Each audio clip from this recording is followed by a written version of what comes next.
So, one of the kanaganing hamon nga may encounter diri agad sa pharmacy tech.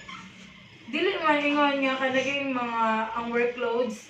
Nagi usab mga trabaho gud diri nga lisod kaayo. Kailangan mo mag-focus when it comes para sa inventory, sa mga tambal. Ingana, dapat alert ka when it comes sa mga money sa mga tao, kaya mapalit sila, mga change. So, alert dapat ka. And then, as what I have said earlier, nga kanang sa mga customer ng mga irate good, mga maldita, pag maka-encounter, baya ka ng ano, kay, di ba sa imo kay matrigger man ka, pero kay empleyado, ay kuan man ka, maninda man ka, parmalinan man ka, so ang iyong water is dapat, sabto di mga customer, bisag, di na dapat sabton, bisag malita ka, kunya naman ka, bantay ra ka niya, sa kung wala lang, pero wala na. Dili na ko ang mga customer kay sayang po, mahalinan to be, ano. So, na. Thank you so much.